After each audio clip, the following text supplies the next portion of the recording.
মানবতা বিরোধী অপরাধের মামলায় জামায়াতের নায়েবে আমির মাওলানা দেলোয়ার হোসেন সাঈদীকে মৃত্যুদণ্ড দিয়েছে আন্তর্জাতিক অপরাধ ট্রাইব্যুনাল।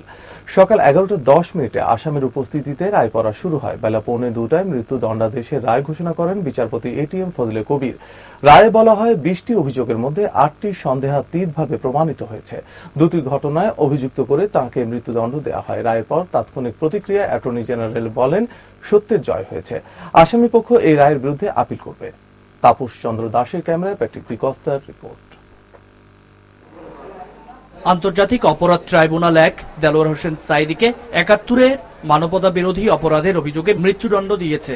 এটি আমাদের বিজয়, জনতার বিজয় এবং আইনের বিজয় হয়েছে। প্রত্যেক অভিযোগে হত্যা, ধর্ষণ, বাড়িঘর আগুন দিয়ে পুড়িয়ে দেওয়া, তারপরে আপনার ধর্মান্তর করা, দেশান্তর করা, এই সব অভিযোগ তার বিরুদ্ধে প্রমাণ হয়েছে।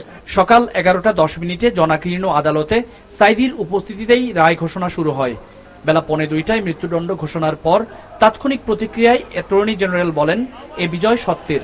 30 লক্ষ লোককে হত্যার জন্য যারা দায়ী, যারা 2 লক্ষ বোনের মা বোনের সংগ্রামহানির জন্য দায়ী, দেলোয়ার হোসেন সাঈদীর আজকে বিচার হলো এবং এই বিচারে আমরা রাষ্ট্রপক্ষ সন্তুষ্ট। রায় ঘোষণার সময় দেলোয়ার হোসেন সাঈদীর আইনজীবীরা উপস্থিত ছিলেন না। পরে প্রতিক্রিয়া জানিয়ে আসামি পক্ষের প্রধান আইনজীবী ব্যারিস্টার আব্দুর রাজ্জাক বলেন, রায়ে আসামি পক্ষ সংক্ষুব্ধ। আমরা যেটা বলছি, এটা ন্যায় ভ্রষ্ট জাজমেন্ট হয়েছে। It is a perverse judgement. কোনো সাক্ষ্য প্রমাণ ছাড়া একজন নিরপরাধ মানুষকে শুধু তারা আপনার সাজাই দেননি, মৃত্যুদণ্ড দিয়েছে। 5 ফেব্রুয়ারি কাদের মোল্লার রায়ের পর শঙ্কা আর সংশয়ে থাকা রাষ্ট্রপক্ষের সাক্ষীরা রায়ের পর উল্লাস প্রকাশ করেন। যখন রায় কার্যকরী হবে, ফাঁসিতে লটকাবে, তখনই আমরা পুরোপুরি সুখী হব। এই ফাঁসির রায়ে আমরা সন্তুষ্ট। তোরা সব জয়ধ্বনি কর, তোরা সব জয়ধ্বনি কর। আদালতে উপস্থিত ছিলেন দেলোয়ার হোসেন সাঈদীর ছেলে। তিনি বলেন, উদ্দেশ্য প্রণোদিতভাবে তার বাবাকে ফাঁসানো হয়েছে। আমরা এখানে ন্যায় বিচার পাইনি, আমরা অবশ্যই উচ্চ আদালতে যাব এবং আমরা বিশ্বাস করি সেখানে আমরা ন্যায় বিচার পাবো।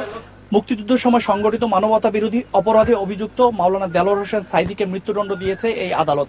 তার বিরুদ্ধে 20টি সুনির্দিষ্ট অভিযোগ আনা হয়, যার মধ্যে 8টি সন্দেহাতীতভাবে প্রমাণিত হয়েছে।